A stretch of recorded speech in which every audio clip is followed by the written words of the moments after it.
యోహాను రాసిన పత్రిక 3వ అధ్యాయం మొదటి నుంచి. యూదుల అధికారమైన నికోదేము పరిసయ్యుడుగా ఉండెను. అతడు రాత్రి అందు ఆయన యొద్దకు వచ్చి, బోధకుడా, నీవు దేవుని యొద్ద నుండి వచ్చిన బోధకుడని మేము ఎరుగుదుము.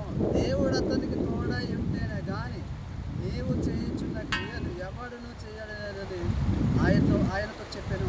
అందుకు యేసు అతనితో, ఒకడు కొత్తగా జన్మించిందనే గాని అతడు దేవుని రాజ్యంలో చూడలేడని నీతో నిశ్చయముగా చెప్పుచున్నాను. అందుకు నికోదేము, ముసలివాడైన మనుషులు ఎలాగూ జన్మింపగలరు?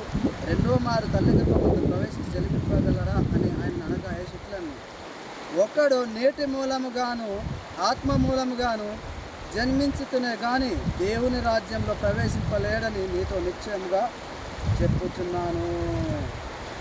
చూడండి, నీటి మూలంగా జన్మించాలి, ఆత్మ మూలంగా జన్మించాలి.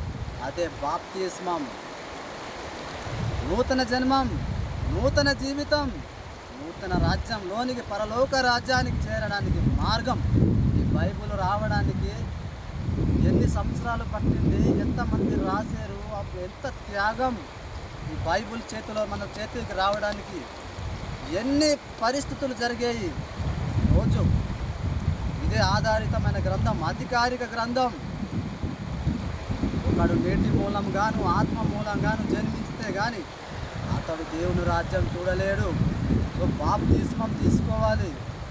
యేసుక్రీస్తుని పరిశుద్ధుడని, దేవుని కుమారుడని విశ్వసించి నమ్మి బాప్తిస్మం పొందినవాడు రక్షింపబడును. ఇదిగో ఎవడైనా క్రీస్తునందు ఉన్న ఎడల వాడు నూతన సృష్టి. ఇదిగో సమస్తమును కొత్తవాయెను, కొత్త ఆకాశము కొత్త భూమిని చూచితినని దైవ గ్రంథమైన బైబుల్ చెప్తుంది. ఇంత పటిష్టమైన దైవ గ్రంథం చదవాలనే ఇది ఒక సార్టి వీడియో. యెహోవా గ్రంథంను పరిశీలించి చదువుకునేది. ఆమేన్. దేవునికి మహిమ కలుగును గాక. వందనాలు.